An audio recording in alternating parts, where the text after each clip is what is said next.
Welcome to RJ next exam. RJ next exam में आपका स्वागत है दोस्तों। आज है 9 मई 2020। 9 मई 2020 के राजस्थान के इम्पोर्टेंट जितने भी करंट जीके क्वेश्चंस बनते हैं हम उसके बारे में डिस्कस करेंगे। अगर दोस्तों हमारे ये क्वेश्चंस आपको अच्छा लगे तो हमारा चैनल आरजे नेक्स्ट एग्ज़ाम को सब्सक्राइब अवश्य कीजिए और इस वीडियो के अंत तक बने रहिए। अंत में मैं आपसे एक क्वेश्चन पूछूंगा जिसका आंसर आप मुझे कमेंट बॉक्स में अवश्य दीजिए और इस वीडियो की पीडीएफ आप इस वीडियो के डिस्क्रिप्शन में जाकर वहां से पीडीएफ को डाउनलोड कर सकते हो। चलिए दोस्तों हम आज के क्वेश्चन डिस्कस करते हैं। आज का पहला क्वेश्चन क्या है? आज का पहला क्वेश्चन है किस राज्य को कृषि क्रमण अवार्ड प्रदान किया गया? तो हाल ही में पहले किस राज्य को कृषि क्रमण अवार्ड प्रदान किया गया? तो राइट ऑप्शन है बी, यानी राजस्थान को ये दिया गया है कृषि क्रमण अवार्ड। तो ये किस लिए दिया गया है? तो दलहन उत्पादन के क्षेत्र में यह अवार्ड दिया गया है। राजस्थान को 2 बार भारत सरकार के द्वारा यह अवार्ड दिया गया है। एक बार 2016 से 17 के मध्य और एक 2017 से 18 के मध्य 2 बार ये अवार्ड दिया गया है दो के अच्छे दलहन उत्पादन के कार्य के क्षेत्र में। और अभी ये अवार्ड कब दिया गया? तो ये जनवरी 2020 में यह अवार्ड दिया गया। किसको? राजस्थान के किनको? राजस्थान के 2 व्यक्तियों को एक साथ। कृषि विभाग के प्रमुख सचिव थे श्री नरेश गंगवार को और एक कृषि आयुक्त डॉक्टर ओम प्रकाश को यह अवार्ड हमारे देश के प्रधानमंत्री नरेंद्र मोदी जी के द्वारा यह अवार्ड प्रदान किया गया। यह अवार्ड दिया कहाँ? तो यह अवार्ड दिया गया तुमकुर, कर्नाटक में यह अवार्ड प्रदान किया गया। तो इतना आप इस क्वेश्चन के बारे में याद रखेंगे। अब बात कर लेते हैं नेक्स्ट क्वेश्चन है रेणुका जी बांध परियोजना का संबंध किस राज्य से है? तो रेणुका जी बांध परियोजना का संबंध किस राज्य से है? तो हिमाचल प्रदेश से है। हिमाचल प्रदेश के सिरमौर जिला में एक नदी है, यमुना नदी की प्रधान सहायक नदी है गिरि नदी। कौन सी नदी है? गिरि नदी पर यह परियोजना शुरू की गई है, जिसमें कुल कितने राज्यों के हस्ताक्षर हुए हैं? तो 6 राज्यों के सीएम के हस्ताक्षर हुए हैं। कहाँ हुए हैं? तो हिमाचल प्रदेश के हुए हैं। किसकी उपस्थिति में हुए हैं ये हस्ताक्षर? तो प्रेजेंट समय में सड़क मंत्री कौन है? नितिन गडकरी की उपस्थिति में ये हस्ताक्षर किए गए हैं। किस लिए किए गए हैं? ताकि इन राज्यों को भी लाभ मिल सके। अब मैं आपको बता देता हूं, जो नितिन गडकरी की उपस्थिति में 6 राज्य कौन कौन से हैं? 5 राज्य प्लस एक केंद्र शासित प्रदेश यानी दिल्ली। तो 5 राज्य कौन से हैं? यूपी है, उत्तर प्रदेश है और राजस्थान है, उत्तराखंड है और हरियाणा है, दिल्ली आएगी और हिमाचल प्रदेश। इन 6 राज्यों की उपस्थिति में हस्ताक्षर किए गए हैं। अब इनके कौन कौन मुख्यमंत्री हैं? तो उत्तर प्रदेश के मुख्यमंत्री है योगी। और बात कर लेते हैं राजस्थान के अशोक गहलोत और हिमाचल प्रदेश के जयराम ठाकुर। जबकि हरियाणा के कौन है? तो हरियाणा के मनोहर लाल खट्टर यहाँ के मुख्यमंत्री हरियाणा के। उत्तराखंड के त्रिवेंद्र रावत और राजस्थान के अशोक गहलोत। इन 6 मुख्यमंत्रियों के द्वारा हस्ताक्षर किए गए। तो ये रेणुका बांध परियोजना है। वेरी वेरी इंपॉर्टेंट क्वेश्चन है और बहुत सारे एग्जाम में आपको ये देखने को अवश्य मिलेगा। अब चलते हैं नेक्स्ट क्वेश्चन।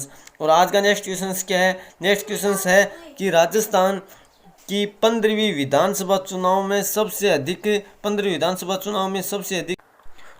अधिक मतदान प्रतिशत वाला जिला कौन सा है? यानी 15वीं विधानसभा के चुनाव में सबसे अधिक मतदान वाला जिला कौन सा है? तो वह जिला है जैसलमेर, यानी ऑप्शन सी राइट है। जैसलमेर जिले में सबसे ज़्यादा मतदान हुआ था। कितना मतदान हुआ? यहाँ पर पुरुषों का 73.80 मतदान हुआ है, जबकि महिलाओं का 74.66%। जबकि कुल मतदान कितना हुआ है? कुल हुआ है 74.69%। सबसे ज़्यादा मतदान यहाँ पर हुआ है कहाँ? जैसलमेर। और सबसे कम हुआ है पाली में। सबसे कम कहाँ हुआ है? तो पाली जिले में सबसे कम मतदान हुआ है 15वीं विधानसभा।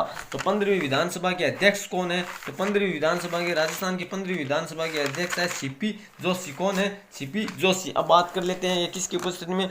तो मुख्यमंत्री अशोक गहलोत जी के उपस्थिति में 15वीं विधानसभा गठित की गई। और बात कर लेते हैं विधानसभा, ये किस अनुच्छेद में आता है? 171 अनुच्छेद में विधानसभा का उल्लेख मिलता है। तो ये भी आप याद रखेंगे साथ में। अब बात कर लेते हैं अन्य इसके बारे में। अन्य क्या बात कर लेते हैं कि जो 15वीं विधानसभा है उसके बारे में हम बात कर लेते हैं कि जो 15वीं विधानसभा की बात करते हैं तो इसमें कुल कितने सदस्य हैं? तो इसमें कुल 200 सदस्य हैं 15वीं विधानसभा में। और बात कर लेते हैं ये संविधान के किस भाग में भाग 6 में विधानसभा का उल्लेख मिलता है, ये भी आप याद रखेंगे। और 170 अनुच्छेद है वो विधान परिषद है। हमारे भारत में विधान परिषद कुल 7 राज्यों में है, ये भी आप साथ में याद रखेंगे। विधानसभा की राजस्थान की विधानसभा की स्थापना कब हुई थी? तो 31 मार्च 1952 को विधानसभा की स्थापना हुई भी, ये डेट आप फिक्स याद रखिए। अब चलते हैं नेक्स्ट क्वेश्चन। और आज का नेक्स्ट क्वेश्चन क्या है? रामनाथ गोयन का एक्सीलेंस इन जर्नलिज्म अवार्ड 2019 से किसे सम्मानित किया गया है? तो किसे सम्मानित किया गया है? तो वह सम्मानित किया गया है गुलाब कोठारी को। किसे? गुलाब कोठारी को इस अवार्ड से सम्मानित किया गया है। अब बात कर लेते हैं गुलाब कोठारी। तो गुलाब कोठारी राजस्थान के जो कौन है? तो राजस्थान पत्रिका समूह के जो संपादक है कौन? गुलाब कोठारी। इन्हें बहुत सारे अवार्डों से भी सम्मानित किया गया है। ये अवार्ड इन्होंने उनको किस क्षेत्र के लिए दिया गया है? तो ये अवार्ड उन्हें commentary and interpretive writing print श्रेणी के लिए ये अवार्ड दिया गया है। अब बात कर लेते हैं इन्हें और कौन कौन से अवार्ड से नवाजा गया है। तो और इन्हें राजा राम मोहन राय अवार्ड से भी इन्हें नवाजा गया है। और लाइफ टाइम अचीवमेंट अवार्ड भी राजस्थान सरकार के द्वारा इन्हें दिया गया है। एक नीदरलैंड के द्वारा इन्हें डिलीट की उपाधि भी दी गई है। किस उपाधि? डिलीट की उपाधि। तो इतनी सारी उपाधि है वो गुलाब कोठारी को दी गई है, आप याद रखेंगे। और ये जयपुर से बिलोंग करते हैं। अब नेक्स्ट क्वेश्चन, और आज का इंडिया लेवल के क्वेश्चन है करंट जीके के। 5वां क्वेश्चन क्या है?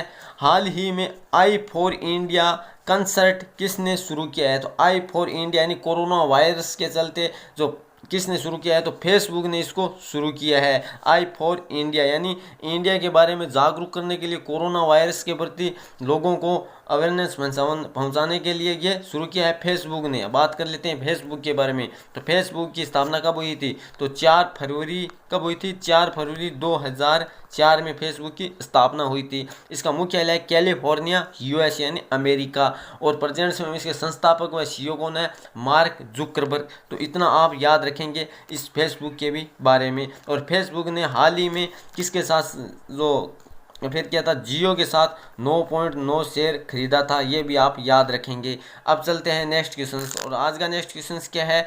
हाल ही में किस देश ने अंतरिक्ष रॉकेट द लॉन्ग मार्च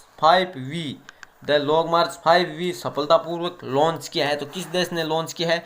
चीन ने ये लॉन्च किया है। अब बात कर लेते हैं, और चीन ने बहुत सारे लॉन्च किया है। क्या किया है? कि एक तियानवेन मंगल मिशन भी लॉन्च किया है। किसने? चीन ने लॉन्च किया है तियानवेन। ये क्वेश्चंस भी वेरी वेरी इंपॉर्टेंट क्वेश्चन है, तियानवेन। तो बहुत सारे एग्जाम में आपको देखने को अवश्य मिलेगा। और चीन में गेम होने वाले हैं कौन से? एशिया यूथ गेम होंगे 2021 में चीन में। विंटर ओलंपिक गेम होंगे 2022 में चीन में। एशिया गेम होंगे 2022 में, वो भी चीन में होगा। और एक नई डिजिटल करेंसी भी लॉन्च की है चाइना ने। क्या नाम है? DCEP। इसका फुल फॉर्म क्या है? डिजिटल करेंसी इलेक्ट्रॉनिक क्या है? डिजिटल करेंसी इलेक्ट्रॉनिक पैसे। ये लॉन्च की है किसने? चीन ने लॉन्च की है। तो आप याद रखेंगे चीन के बारे में। अब चलते हैं 7 नंबर क्वेश्चन। 7 नंबर क्वेश्चन क्या है? हाल ही में संसद की लोक लेखा समिति का अध्यक्ष किसे चुना गया है? तो अभी हाल ही में संसद की लोक लेखा समिति का अध्यक्ष किसे चुना गया है? यानी ऑप्शन ए राइट है, अधीर रंजन चौधरी को चुना गया है। ये दूसरी बार चुने गए हैं पुनः, पहले भी यही थे। अब लोक लेखा समिति होती क्या है? तो लोक लेखा समिति का मुख्य कार्य ये होता है कि विपक्ष पार्टी का नेता ये इसके अध्यक्ष होता है। अब बात कर लेते हैं इसका मुख्य कार्य क्या है। तो मुख्य कार्य है भारत सरकार के जितने भी जो सरकारी खर्चे होते हैं उनकी जांच के प्रमुख होते हैं, ये जांच करते हैं जितने भी खर्चे होते हैं सरकारी उनकी। तो ये है अधीर रंजन चौधरी, और ये कांग्रेस से है, ये भी आप याद रखेंगे। अब बात कर लेते हैं इन्हें किन्हें नियुक्त किया गया है? तो भारत सरकार ने इसको नियुक्त किया है। अब नेक्स्ट क्वेश्चन चलते हैं। आज का नेक्स्ट क्वेश्चन क्या है? हाल ही में किसने सुरक्षित दादी और नानी अभियान लॉन्च किया है? तो हाल ही में किसने सुरक्षित दादी और नानी अभियान लॉन्च किया है? जो अभियान है वो लॉन्च किया है, किसने किया है? तो नीति आयोग ने लॉन्च किया है, यानी ऑप्शन सी राइट है। ये कोरोना वायरस के चलते जो बुजुर्ग व्यक्तियों की सहायता प्रदान करने के लिए ये नीति आयोग ने लॉन्च किया है। नीति आयोग ने शुरू किया है। नीति आयोग के बारे में जान लेते हैं।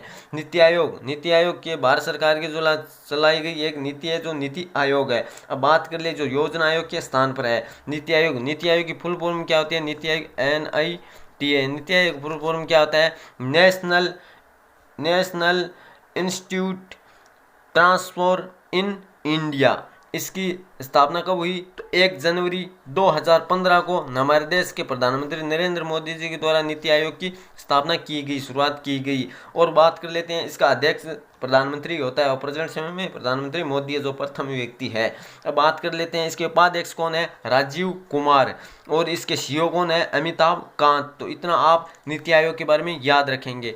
अब चलते हैं नेक्स्ट क्वेश्चन, और 9th नंबर क्वेश्चन क्या है?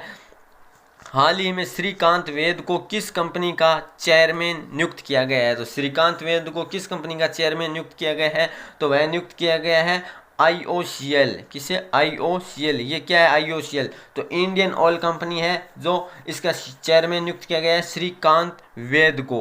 अब इसकी स्थापना कब हुई इंडियन ऑयल की? तो इसकी स्थापना हुई 1959 में इंडियन ऑयल की स्थापना हुई थी। इसका मुख्यालय कहाँ है? इसका मुख्यालय है नई दिल्ली में, इसका मुख्यालय है, ये भी आप याद रखेंगे। और इसके सीईओ कौन बन गए हैं? तो सीईओ श्रीकांत वैद बन चुके हैं।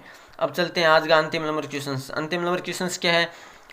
हाल ही में भारत सरकार ने किस देश को 2.50 मीट्रिक टन हाइड्रोक्लोरोक्विन को मंजूरी दी है? कोरोना वायरस के चलते ये दवा वेरी वेरी इंपॉर्टेंट है, इसलिए भारत सरकार ने किस देश को सहायता की है? तो वह सहायता की है मैक्सिको को, यानी ऑप्शन डी राइट है। मैक्सिको देश को भारत सरकार 2.50 मीट्रिक टन दवा का आवंटन कर रहा है। और भारत ने सिर्फ मैक्सिको ही नहीं दी है, अन्य भी देशों को दी है, जैसे श्रीलंका, इटली, जापान, इन सब देशों को भारत ने लगभग 30 देशों को ये दवा पहुंचाने का कार्य किया है। इसमें अमेरिका भी है।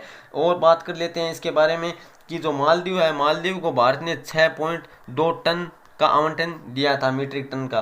और जैसे अमेरिका को भी, बांग्लादेश को भी, नेपाल, इन सब देशों को भारत सरकार ने सहायता की है। तो यह आप याद रखेंगे। अभी किसने किस देश को की है? तो मैक्सिको को दी है। तो मैक्सिको के बारे में जान लेते हैं। मैक्सिको की राजधानी क्या है? Mexican city. और बात ये उत्तरी अमेरिका में एक स्थित देश है मैक्सिको। और इसके प्रेसिडेंट कौन है? तो इसके प्रेसिडेंट है एब्रेस मैनुएल लोपेज ओब्राडोर। क्या है? एब्रेस मैनुएल लोपेज ओब्राडोर इसके प्रेजेंट समय में प्रेसिडेंट है। तो इतना आप इस क्वेश्चन के बारे में याद रखें। मैक्सिको की संसद को क्या कहा जाता है? राज्यसभा को क्या कहा जाता है? तो सीनेट कहा जाता है। ये क्वेश्चन वेरी वेरी इंपॉर्टेंट है। सीनेट, राज्यसभा को सीनेट कहा जाता है। अब चलते हैं लास्ट वीडियो क्वेश्चन, जिसका आंसर आप मुझे कमेंट बॉक्स में देना था। क्या था? हाल ही में सुरेश रेड्डी को किस देश का राजदूत नियुक्त किया गया है? तो सुरेश रेड्डी को किस देश का नया राजदूत नियुक्त किया गया है? तो वह किया गया है ब्राजील का, यानी ऑप्शन बी राइट है। और बहुत सारे दोस्तों ने इसके बारे में डिटेल से भी बताया। एक बार फिर से कहूँगा, आपको जितना आता है क्वेश्चंस के बारे में लिखा कीजिए, क्योंकि जो आप लिख देते हो उन्हें आप लंबे समय तक याद रखोगे। अब बात कर लेते हैं आज का क्वेश्चंस। और आज का क्वेश्चंस क्या है? किसने ऑपरेशन समुद्र सेतु शुरू किया है? आपके सामने 4 ऑप्शंस है। राइट ऑप्शंस के बारे में आप मुझे कमेंट बॉक्स में अवश्य बताइए। अगर मेरा क्वेश्चन आपको अच्छा लगा तो मेरा चैनल RJ नेक्स्ट एग्जाम को सब्सक्राइब अवश्य कीजिए। धन्यवाद दोस्तों।